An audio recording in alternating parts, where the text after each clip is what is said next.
My dear students, आपका स्वागत है। क्लास 8 मैथ्स एक्सरसाइज 11.2 के क्वेश्चन सॉल्व करते हैं। आइए क्वेश्चन नंबर 8 क्वेश्चन है। क्वेश्चन नंबर 8 देखिए डियर स्टूडेंट। एक फैक्ट्री को कुछ वस्तुएं 63 दिन में बनाने के लिए 42 मशीनों की आवश्यकता है। एक फैक्ट्री को कुछ वस्तुएं 63 दिन में बनाने के लिए 42 मशीनों की आवश्यकता है। ठीक है, फैक्ट्री में कितनी वस्तुएं बनानी हैं? 63 कितनी वस्तुएं बनानी हैं? कुछ वस्तुएं बनानी हैं, वस्तुओं की संख्या नहीं दी हुई है। कुछ वस्तुएं बनानी हैं 63 दिन में, 63 डेज में। तो कितनी मशीनें चाहिए? 42 मशीनें चाहिए। कुछ वस्तुएं बनानी है 63 डेज में बनानी है, कितनी मशीनों की आवश्यकता है? 42 मशीनों की आवश्यकता है। ठीक है, उतनी ही वस्तुएं 54 दिन में बनाने के लिए कितनी मशीनों की आवश्यकता होगी? वस्तुएं बनानी हैं। ठीक है, 63 दिन में वो वस्तुएं बनाने के लिए 42 मशीन्स की आवश्यकता है। क्लियर? अब वो उतनी ही वस्तुएं कम ज़्यादा नहीं हो रही, उतनी ही वस्तुएं बनानी हैं 54 दिन में। दिन कम हो गए, कम दिन में ही उतनी वस्तुएं बनानी है, तो कितनी मशीनों की आवश्यकता होगी? तो आप समझ रहे हैं कि जब 63 डेज में 42 मशीन्स बनाती हैं वे वस्तुएं, तो 54 डेज में यदि बनानी है उतनी ही वस्तुएं, डेज कम हो गए तो अधिक मशीनों की आवश्यकता होगी। ये मोटा मोटा आपको अंदाज आ गया होगा। अब कितनी मशीन चाहिए वो तो कैलकुलेशन करके निकलेगा। ठीक है dear student. A factory requires 42 machines to produce a given number of articles in 63 days. A factory requires 42 machines. Factory को कितनी मशीन्स की आवश्यकता है? 42 मशीन्स की आवश्यकता है। कुछ आर्टिकल बनाने हैं और वह 63 डेज में बना देती है। ठीक है, उतनी ही वस्तुएं कितने दिन में बनानी है? How many machines will be required to produce the same number of article in 54 days. Days 54 यदि हों तो कितनी मशीनें लगाई जाए उस काम के लिए? यह है क्वेश्चन। ठीक हो गया, तो मान लेते हैं। ठीक है, क्योंकि हमको नहीं मालूम कि 54 डेज में कितनी मशीनें उतनी वस्तुएं बना देंगे, 54 दिन में कितनी मशीनें उतनी वस्तु बना देंगे, मालूम नहीं है। तो मान लेते हैं, माना 54 दिन में, माना 54 दिनों में X मशीनें, 54 दिनों में X मशीनें उतनी ही वस्तुएं बना देंगी। ठीक है, 54 दिनों में X मशीनें उतनी ही वस्तुएं बना देंगी। ठीक है डियर स्टूडेंट, लेट इन 54 days X machines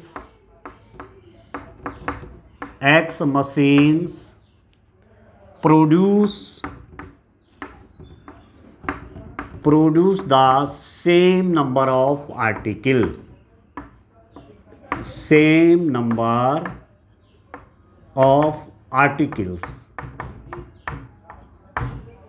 ठीक है, अब दो चीजें हैं, डेज, मशीन्स। ठीक है ना, 63 डेज के लिए 42 मशीन्स काम कर रही हैं। 63 डेज के लिए 42 मशीन्स काम कर रही हैं, अर्थात कुछ ऑब्जेक्ट बना रही हैं। उतने ही ऑब्जेक्ट बनाने के लिए ऑब्जेक्ट चेंज नहीं हो रहे हैं यदि हमारे पास 54 डेज हैं।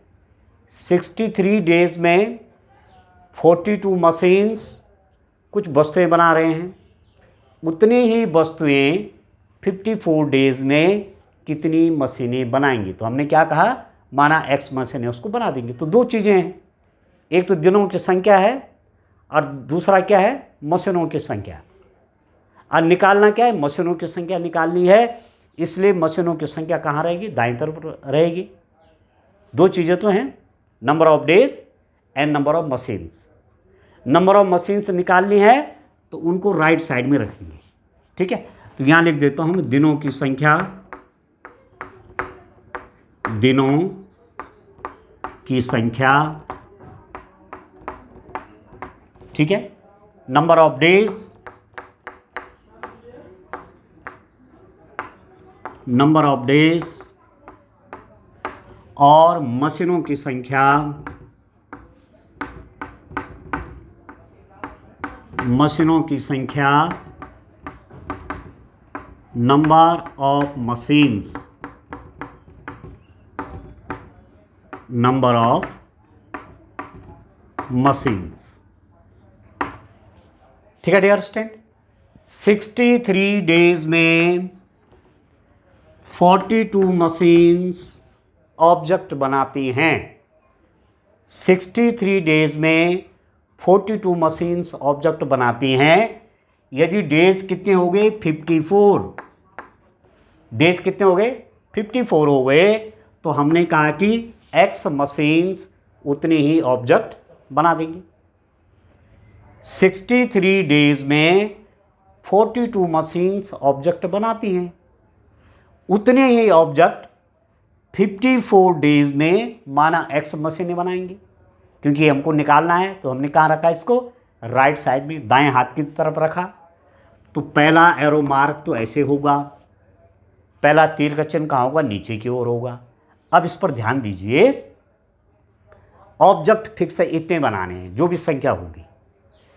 यदि हमारे पास दिन ज़्यादा होंगे, भाई ज़्यादा दिन में आप बना सकते हैं, तो कम मशीनों से भी काम हो जाएगा, ठीक है। माना कपड़े सिलने हैं और आपसे कहा जाए कि 100 कपड़े हैं ये सिलने हैं, 100 शर्ट है, माना 100 शर्ट सिलने हैं और डेज आपको दे दिए, इतने डेज में सिलने हैं।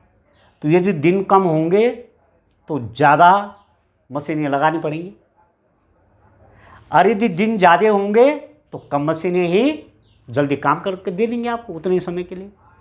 ये समझ रहे। यदि दिनों की संख्या ज़्यादा होगी तो कम मशीनों की आवश्यकता पड़ेगी काम करने के लिए, और यदि दिनों की संख्या कम हो गई तो उतना ही काम करने के लिए अधिक मशीनों की आवश्यकता होगी। तो यदि ये बढ़ रहा है, नंबर ऑफ डेज बढ़ रहे हैं, तो नंबर ऑफ मशीन्स घटेंगी, और नंबर ऑफ डेज कम हो रहे हैं तो नंबर ऑफ मशीन्स बढ़ेंगी। जैसे मैं अभी शर्ट का उदाहरण दे रहा था, 100 शर्ट बनानी है, ठीक है, ठीक है।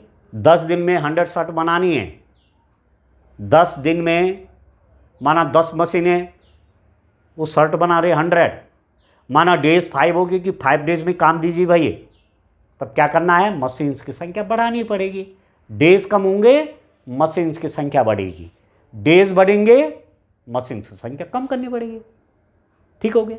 तो कैसा रिलेशन है, इनवर्स प्रोपोर्शन। कैसा समानुपात है, प्रतिलोम समानुपात। तो इसका एरो मार्क नीचे की ओर है तो ये हो जाएगा ऊपर की ओर, ये नीचे की ओर है तो ये हो जाएगा ऊपर की ओर। अब इसका मीनिंग क्या होता है, दिस बाय दिस, जहाँ एरो मार्क है, जहाँ तीर का निशान है, ये तो न्यूमरेटर बनेगा, ये डिनोमिनेटर बनेगा। ये तीर का चिन्ह इस दिशा में है तो ये अंश बनेगा, ये हर बनेगा। तो इसको लिखने से पहले मैं यहाँ पर लिख दूंगा, यहाँ पर या लिख दूंगा दिनों की संख्या दिनों की संख्या और मशीनों की संख्या में दिनों की संख्या और मशीनों की संख्या में प्रतिलोम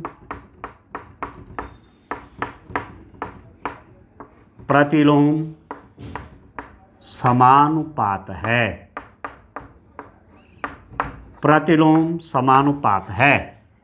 इसमें और इसमें कैसा समानुपात है? प्रतिलोम है। There is inverse proportion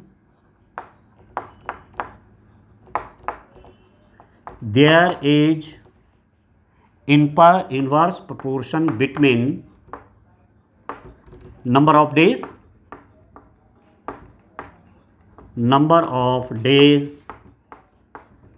and number of machines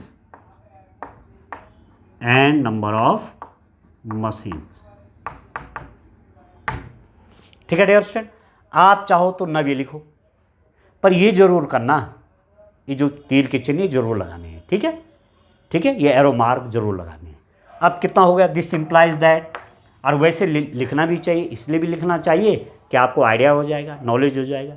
ठीक है, और ये तो हमेशा नीचे की ओर रहेगा, इसके हिसाब से इसकी डायरेक्शन आप तय करेंगे। ठीक है, तो ये कितना कैसे लिखूंगा इसको? x/42 is equal to a numerator, ये डिनोमिनेटर, ये अंश, ये हर बन गया x/42 बराबर, ये बनेगा न्यूमरेटर, ये बनेगा डिनोमिनेटर, ये अंश बन जाएगा, ये हर बन जाएगा, क्योंकि तीर का चिन्ह इधर है, एरो इधर है। ठीक है, डायरेक्शन यहाँ है, तो ये हो जाएगा 63/54। ठीक है, अब कैलकुलेशन करनी है सिंपली। दिस इंप्लाइज दैट कितना हो जाएगा? x इज इक्वल टू, इसका मल्टीप्लाई यहाँ हो जाएगा 63 × 42 डिवाइडेड बाई 54। इसके मल्टीप्लाई यहाँ 63 × 42 डिवाइड बाई 54।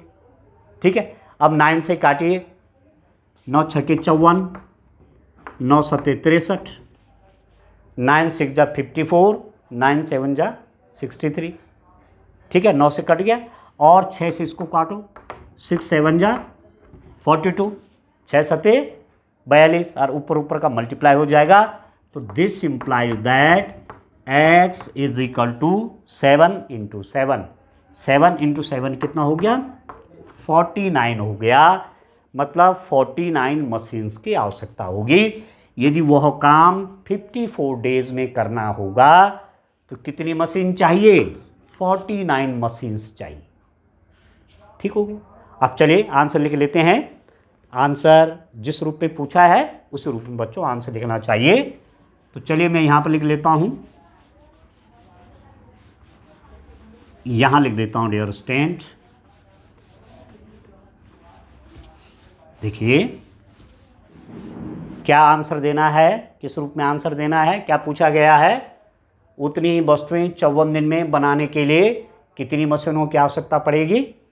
ठीक है, तो आप लिखेंगे 54 दिनों में वस्तुएं बनाने के लिए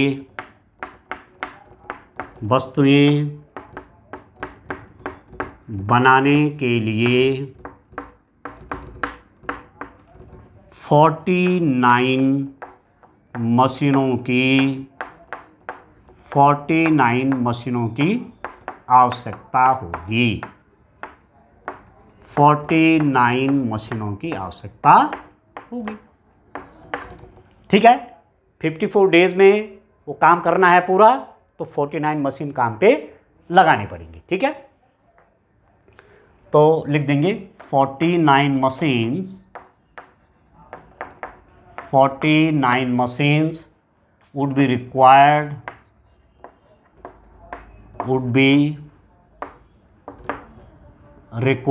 to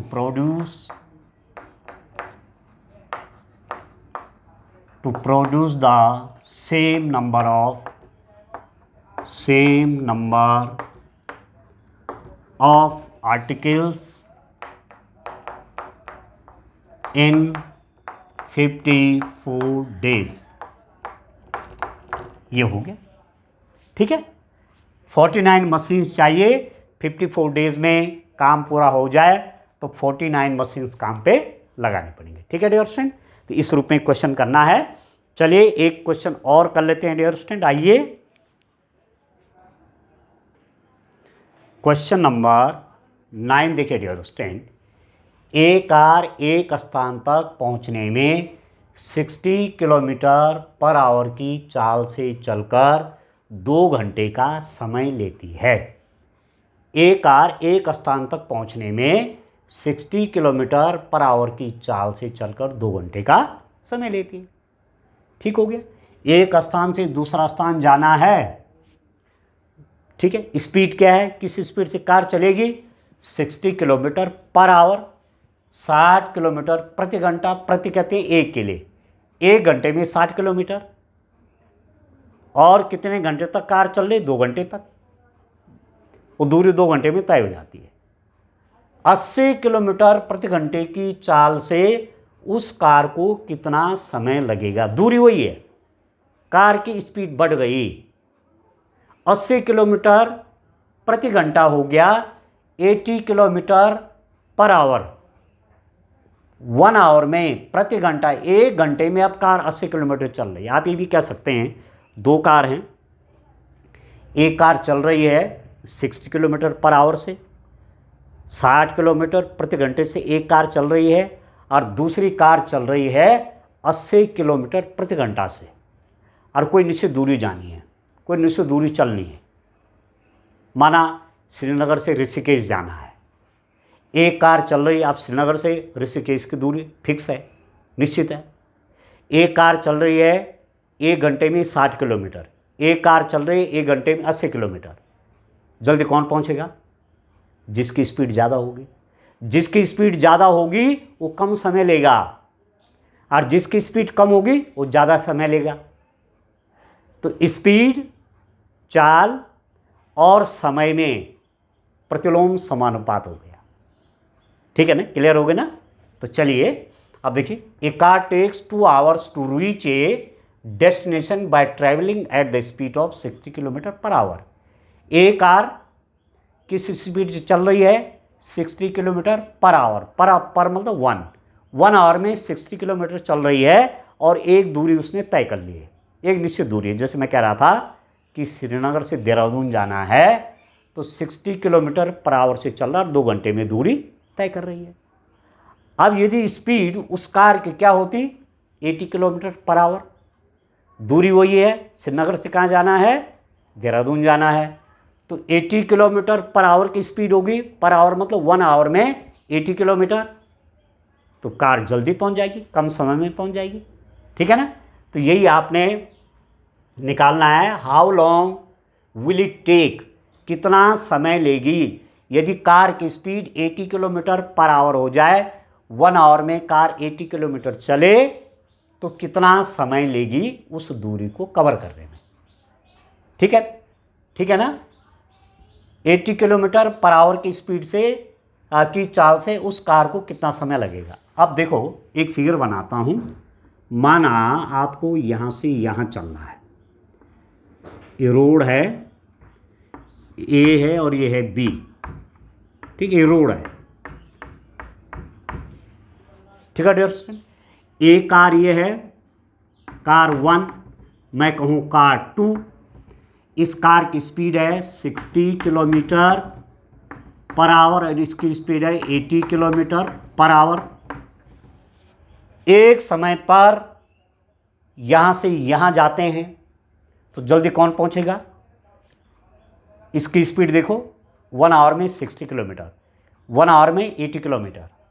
तो स्पीड जिसकी कम है, जिसकी चाल कम है वो ज़्यादा समय लेगा, और जिसकी चाल ज़्यादा है वो कम समय लेगा, ठीक है ना। अब क्लियर हो गया होगा आपको, ठीक है डियर स्टूडेंट। तो चलो मान लेते हैं कि माना, क्या मान लेते हैं डियर स्टूडेंट, माना 80 किलोमीटर प्रति घंटा की चाल से चलने पर वह दूरी x घंटे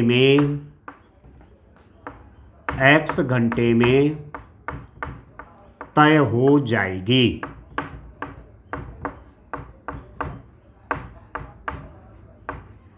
ठीक है, माना 80 किलोमीटर पर आवर की चाल से चलने पर वह दूरी x घंटे में तय हो जाएगी।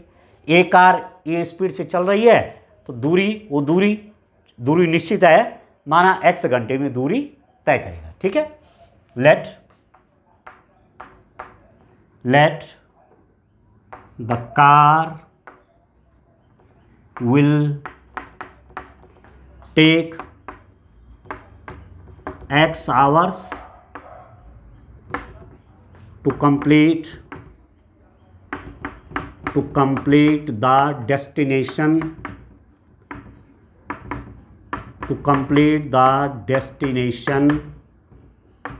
at the speed of